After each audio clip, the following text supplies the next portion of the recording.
You know, there are American heroes who don't like this idea.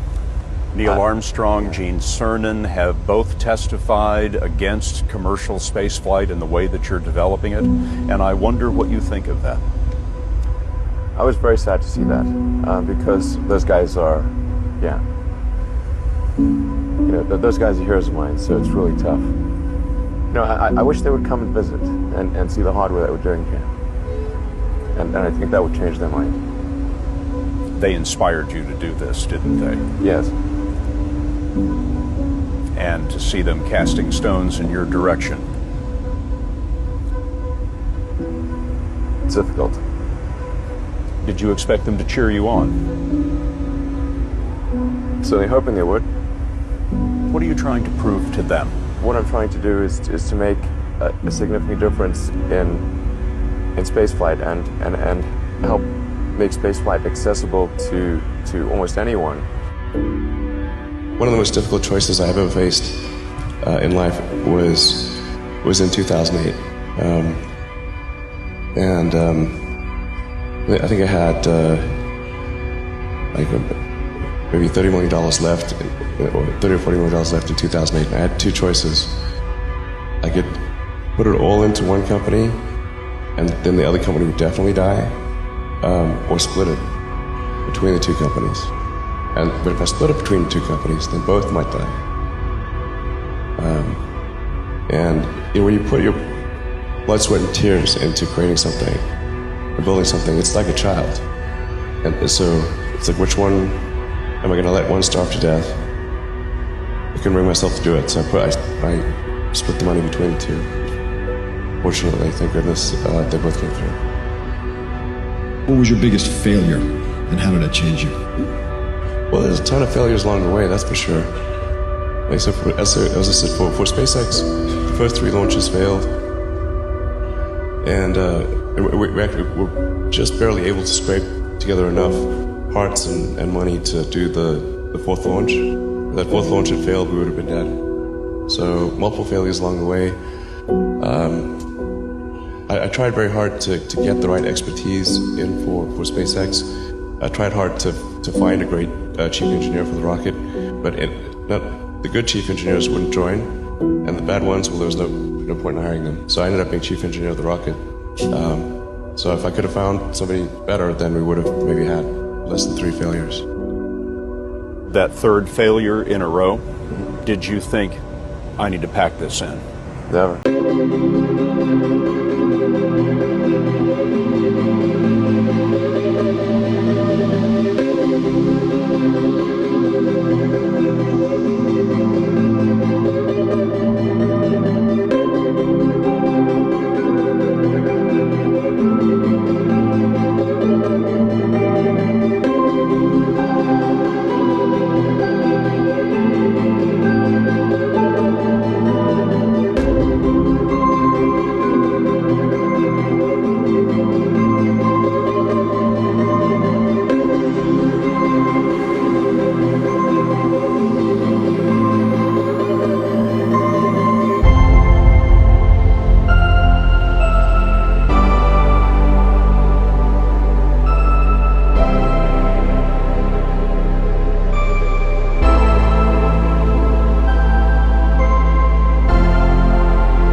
future where we are out there on many planets, maybe even going beyond the solar system. I think that second version is incredibly exciting and inspiring, and there need to be reasons to get up in the morning. You know, life can't just be about solving problems. Otherwise, what's the point? There's got to be things that people find inspiring and make life worth living. When my brother and I were starting our first company, instead of getting an apartment, we just rented a small office and we slept on the couch. And we showered at the YMCA, and we're so hot up we had one computer, so the website was up during the day, and I was coding at night, 7 days a week, all the time. And I sort of briefly had a girlfriend in that period, and in order to be with me, she had to sleep in the office. So work hard, like I mean, every waking hour. That's the thing I would say, particularly if you're starting a company. Whatever area that you get into, given that, you know, even if you're the best, there's always a chance of failure. So I think it's important that you really like whatever you're doing. If you don't like it, life is too short. If you like what you're doing, you think about it even when you're not working. I mean, it's something that your mind is drawn to. And if you don't like it, you just really can't make it work, I think.